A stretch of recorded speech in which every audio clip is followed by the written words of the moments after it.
queridos colegas, comunidade acadêmica, professores e toda a comunidade que acompanha e participa dos nossos cultos semanais aqui da FLT.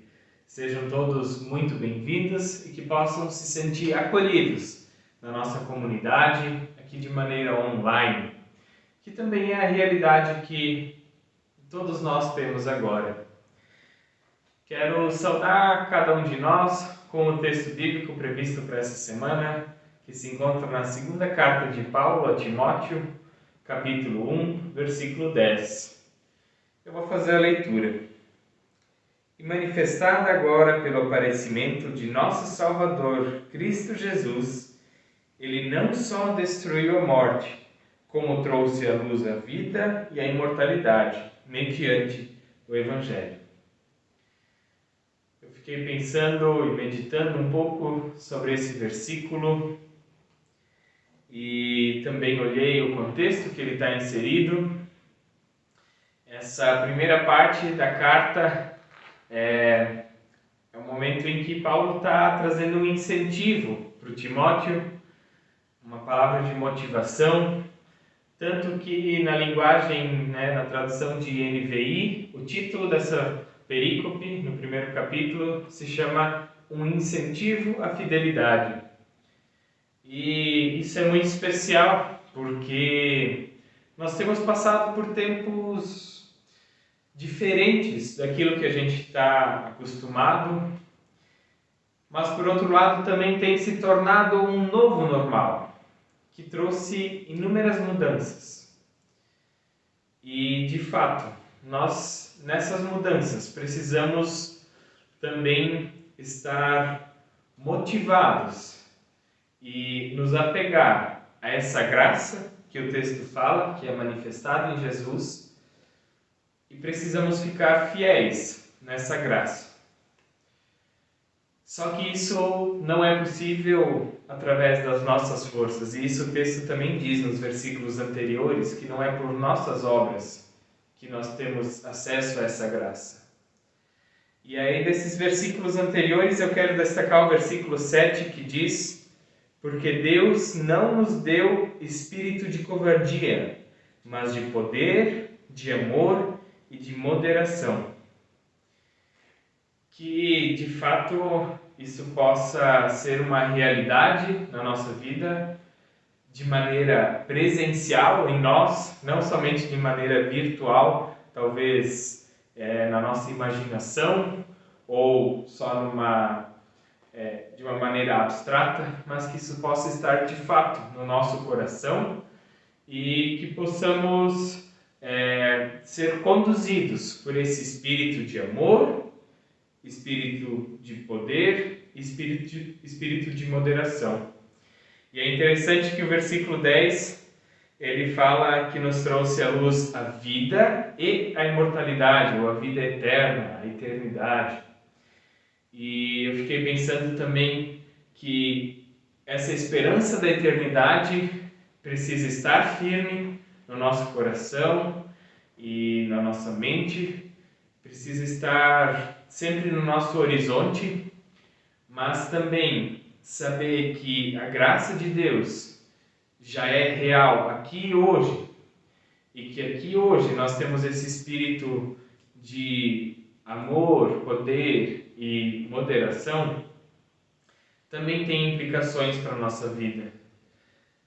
Também tem implicações para a missão que Deus nos dá aqui e Ele nos capacita a essa missão.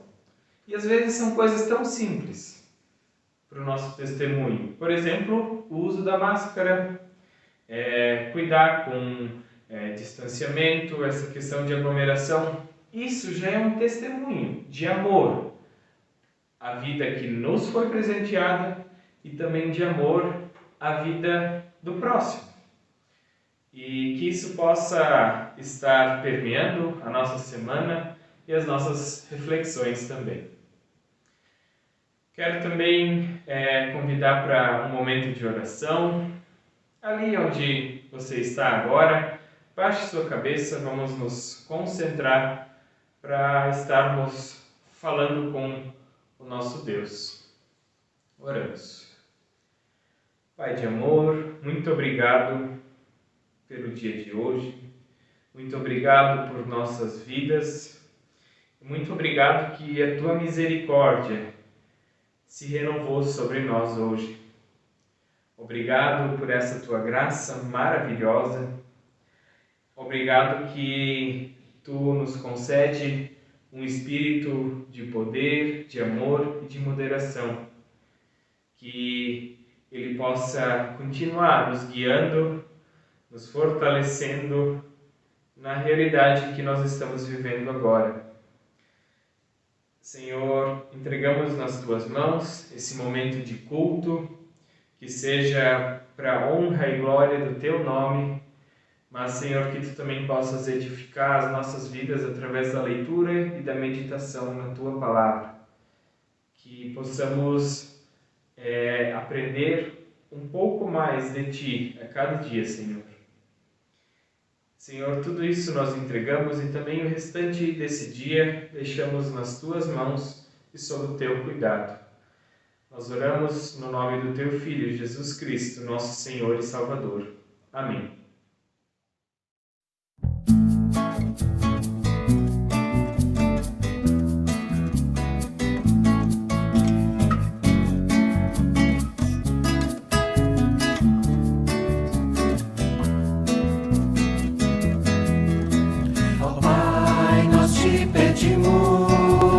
Nossos corações encontrem sempre em Ti o nosso porto seguro, e mesmo em tempestades confiamos em Tua proteção, mesmo contra os ventos sigamos em Tua direção.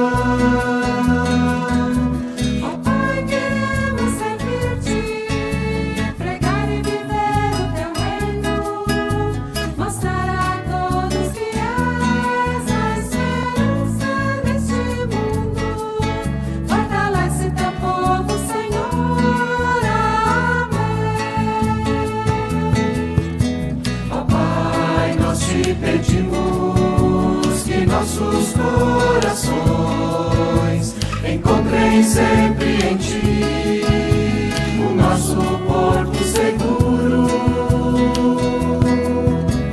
que mesmo em tempestades confiemos em Tua proteção, mesmo contra os ventos sigamos em Tua direção.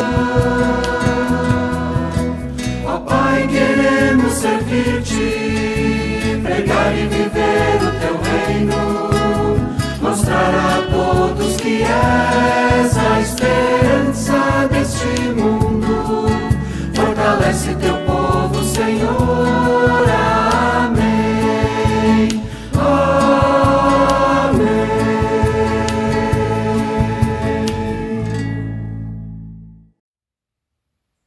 Olá, querida comunidade acadêmica, um bom dia a cada um e a cada uma de vocês. Eu quero saudar a vocês que são estudantes do bacharelado, do CBB, os colegas professores, os colaboradores da FLT, desejando que Deus te abençoe nesse momento de culto em que a sua palavra quer falar ao nosso coração. Nessa manhã, nós temos um texto muito relevante, importante e significativo do apóstolo Paulo. E eu quero convidar você a abrir a sua Bíblia lá na carta do apóstolo Paulo aos Romanos, no capítulo 12, os versículos de 1 até 8, que eu quero ler. Convido você a ler junto comigo aí onde você está. Romanos 12, 1 a 8. Rogo-vos, pois, irmãos, pelas misericórdias de Deus, que apresenteis o vosso corpo por sacrifício vivo, santo e agradável a Deus, que é o vosso culto racional. E não vos conformeis com este século, mas transformai-vos pela renovação da vossa mente, para que experimenteis qual seja a boa, agradável e perfeita vontade de Deus. Porque pela graça que me foi dada, digo a cada um dentre vós que não pense de si mesmo além do que convém. Antes, pense com moderação, segundo a medida da fé que Deus repartiu a cada um. Porque assim como num só corpo temos muitos membros, mas nem todos os membros têm a mesma função, assim também nós, conquanto muitos, somos um só corpo em Cristo, e membros uns dos outros, tendo, porém, diferentes dons, segundo a graça que nos foi dada. Se profecia, seja segundo a proporção da fé. Se ministério, dediquemo-nos ao ministério. Ou o que ensina, esmere-se no fazê-lo. Ou o que exorta, faça-o com dedicação.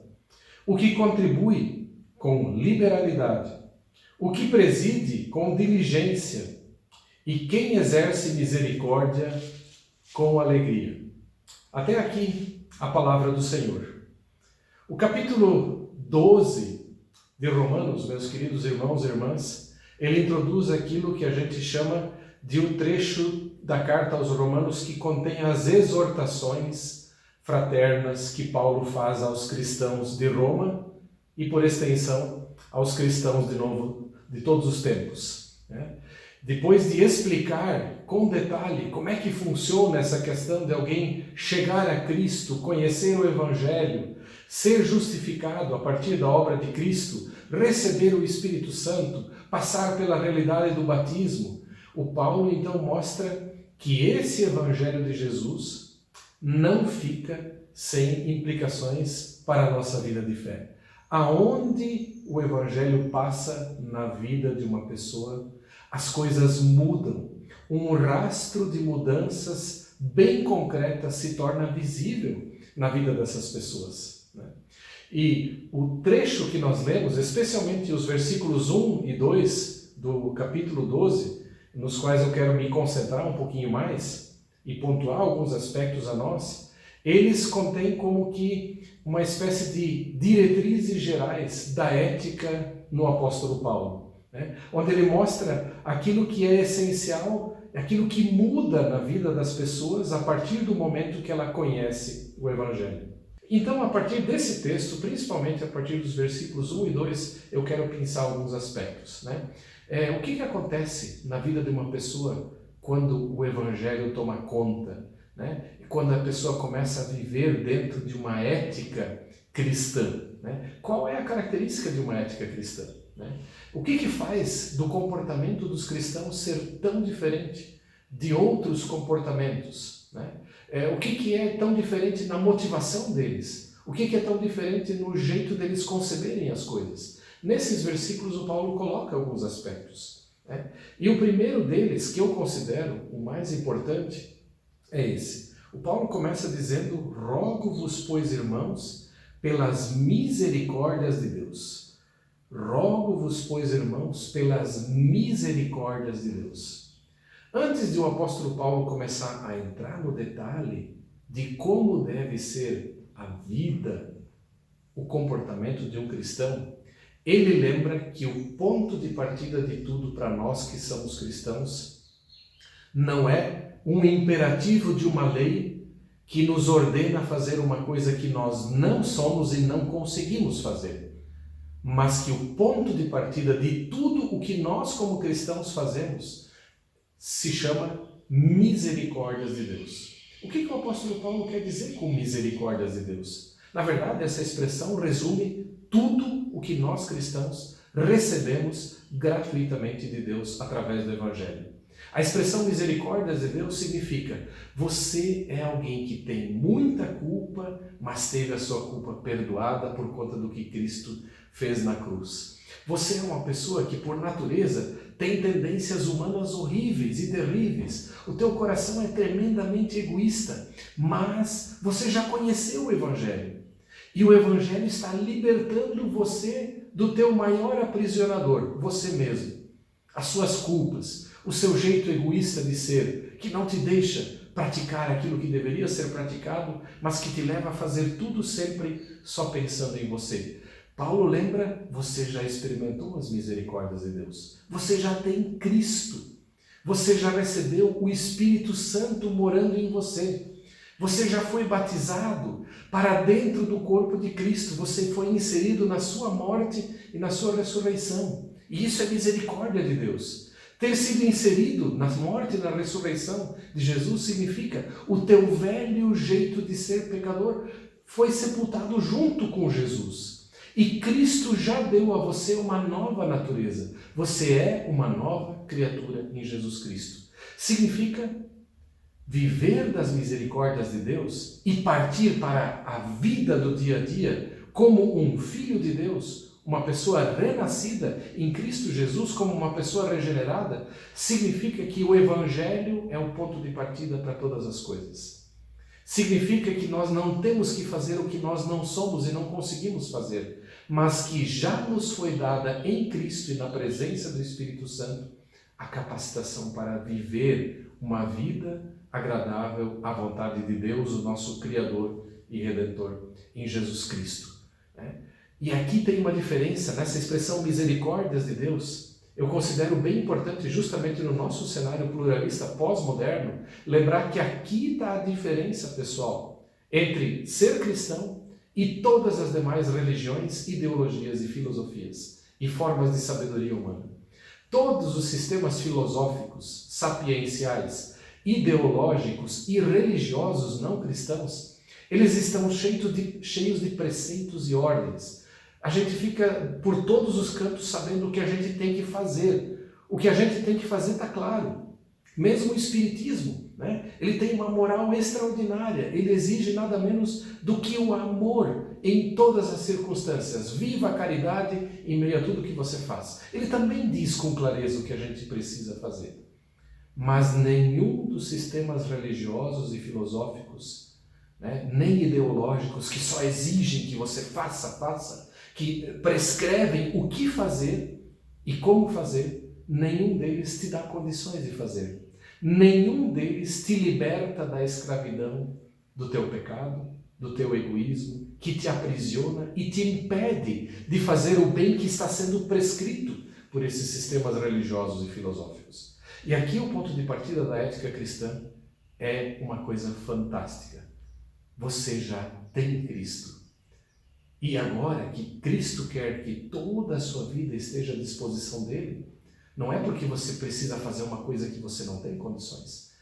Deus já te deu em Cristo condições.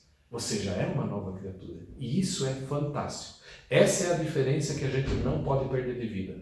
Quem tem isso na cabeça e parte para o seu dia a dia, não só no dia de hoje, ele sabe, eu já recebi o que eu preciso. Eu não preciso mais conquistar o céu.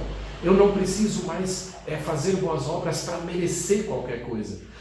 Eu já recebi tudo isso de graça em Cristo. E Ele, em Cristo, Deus me dá a liberdade e a responsabilidade de poder viver livre da escravidão de mim mesmo no meu dia a dia e tomar decisões bem complexas da ética. Então, o grande diferencial da ética do cristianismo, que fez com que ele se tornasse uma diferença em relação a todo o resto que existe no mundo, está só nessa expressão misericórdias de Deus. Um segundo aspecto que eu gostaria de destacar aqui no texto é que o apóstolo Paulo ele continua, rogo pelas misericórdias de Deus que apresenteis o vosso corpo por sacrifício vivo, santo e agradável a Deus. Só apresentar o corpo? O que Paulo quer dizer com apresentar o corpo como um sacrifício vivo? Você e eu sabemos que, biblicamente falando, essa expressão corpo, ela está para o jeito como a gente se relaciona com tudo que é externo a nós e mesmo conosco mesmos. Você precisa do seu corpo, do seu cérebro para pensar. Você precisa do seu corpo para poder falar. Você precisa dos olhos do seu corpo para poder olhar e perceber o mundo ao seu redor. Você precisa do seu corpo para se relacionar com as pessoas, se relacionar com o próximo. Você precisa de mãos e pés para trabalhar. Tudo o que fazemos em relação a nós mesmos, em relação ao nosso próximo, em relação às demais criaturas, plantas, animais, em relação aos seres inanimados, e em relação ao próprio Deus. Em tudo isso a gente usa e é corpo. E exatamente nesse sentido que o Paulo diz, apresentem os vossos corpos, ou seja, o ser de vocês todo, no meio de todas as relações bem concretas que a pessoa de vocês vive, ofereçam a totalidade da vida de vocês como um sacrifício a Deus. Puxa, Klaus, mas você não tinha acabado de falar das misericórdias de Deus e agora Deus está exigindo o sacrifício da vida toda? Isso não é uma contradição? Primeiro Deus diz, de graça eu salvo vocês, e agora eu exijo a totalidade da vida de vocês, que vocês vivam a partir de mim, tendo a mim como Senhor, no meio de tudo que vocês fazem na família, no trabalho, de tudo que vocês precisam de corpo, eu quero estar sendo o centro da vida de vocês. Não é uma contradição? Não. E por que não é contradição? É muito interessante observar esse aspecto. Quando Paulo fala de apresentar o corpo por sacrifício vivo, santo e agradável a Deus, ele está pensando em Cristo e ele está pensando naquilo que acontece no batismo. O que aconteceu em Cristo? Jesus, de forma voluntária, deu a sua vida em favor das pessoas para que elas pudessem ser salvas. Ele se doou a si mesmo, né? E na medida em que ele doou toda a sua vida, dispondo-se a morrer em favor das pessoas, né? Deus também lhe ressuscitou depois disso dos mortos. Jesus entrega a vida totalmente dentro da vontade do Pai, para a obra do Pai, para a finalidade que o Pai pensou para a vida e para a obra dele, né? Mas ele acaba no final não perdendo a sua vida. Ele dá a sua vida, perde a sua vida, mas Deus o ressuscita dentre os mortos. E essa lógica, essa dinâmica que está no sacrifício de Jesus, é isso que deve estar também na nossa cabeça como cristãos. Quando Paulo diz, apresentem os vossos corpos, a totalidade da vida de vocês, na totalidade das relações em que vocês vivem, como um sacrifício a Deus, entreguem todas as áreas da sua vida a Deus, ele está dizendo, sigam o exemplo do próprio Jesus, sem medo de estarem perdendo alguma coisa. Por quê? Porque vocês já ganharam a vida eterna, vocês já ganharam a morte e a ressurreição de vocês através da morte e da ressurreição de Cristo. Então vocês não têm mais nada a perder. O Evangelho já deixou vocês na vitória. Se vocês já estão na vitória, se vocês já têm o céu de presente e de graça, entreguem a totalidade das suas vidas a Deus mesmo.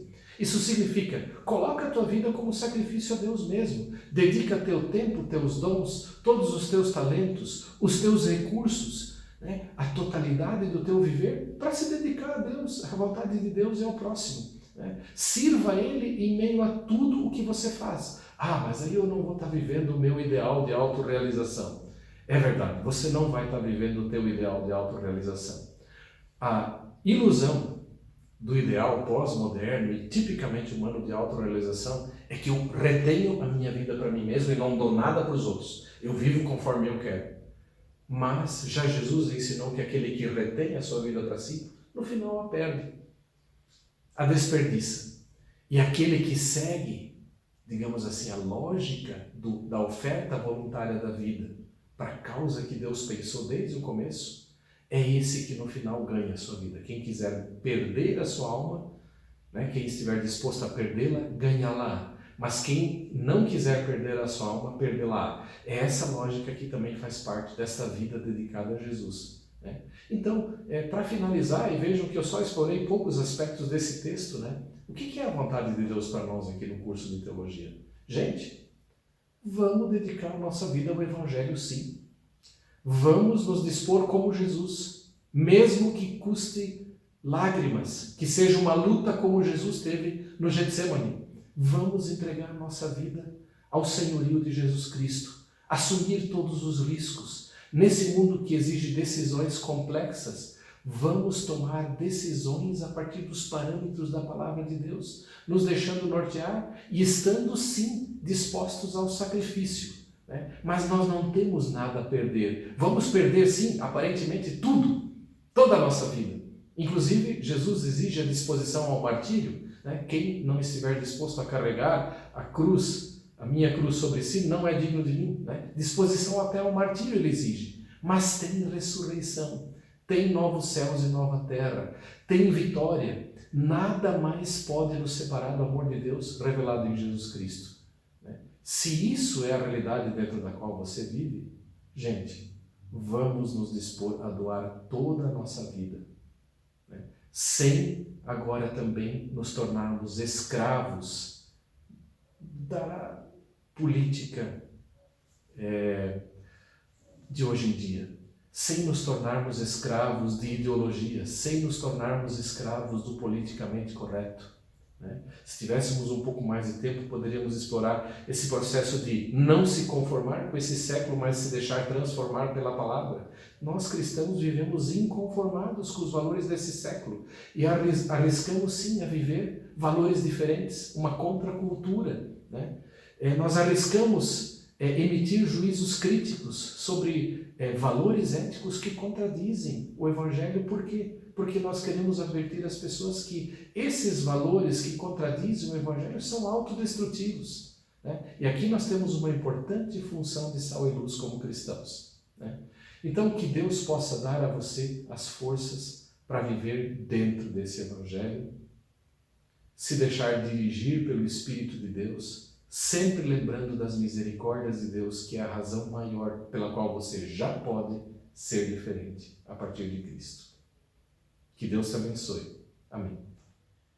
Somos gratos a Deus pela sua palavra revelada a nós, também pela pregação da palavra através do professor Klaus Schwamberg. Encaminhando agora para o final desse momento de culto, quero convidar que a gente possa ter um momento de oração em comunidade, e isso acontece no Google Meet. O link está aqui embaixo na descrição do vídeo. Você pode acessar o link e podemos compartilhar os nossos motivos de oração e estarmos orando juntos.